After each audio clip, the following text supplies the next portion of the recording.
சின்ன மருமகள் இப்புறமும் இந்த இடத்துல சேது தாலி கட்டாது எந்திரிச்சிடறாங்க. ஏன்னா செல்லப்பண்ணி எல்லா விஷயங்களுமே சொல்லிடுறாங்க.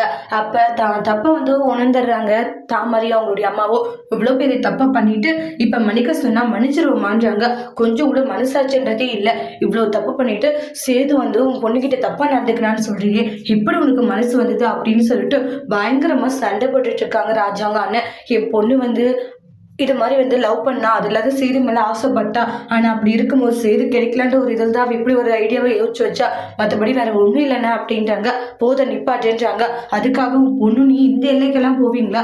கொஞ்சமாச்சும் மனசாட்சின்னு இருக்கா? வீட்டிலே இருந்து உங்களுக்கு நாங்கள் சாப்பாடு போடுறோம் இல்லையா, அதுதான் நாங்கள் பண்ண மிகப்பெரிய தப்புன்றாங்க.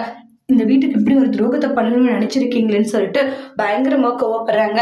இனிமேல் நீங்க இந்த வீட்டுல இருந்தீங்க நடக்கிறதே வேறன்றாங்க. இந்த வீட்டுல இருந்தா இன்னும் என்னென்னாலும் பண்ணுவீங்க, என் பையனி மருமகளையும் பிரிக்கிறதுக்காக. அதனால இங்க இருந்து கிளம்புங்க ஃபர்ஸ்ட் அப்படின்ட்டு தாமரையும் அவங்களுடைய அம்மாவையும் பயங்கரமா திட்டிடுறாங்க.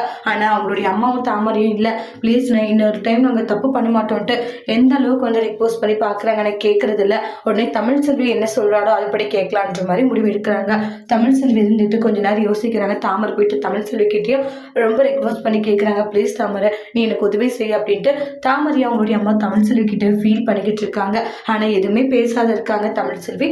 தமிழ் செல்வி அவங்க மன்னிப்பாங்களா இல்லையா அப்படின்றத நெக்ஸ்ட் வீடியோவில் வெயிட் பண்ணி பார்க்கலாம். தேங்க்யூ.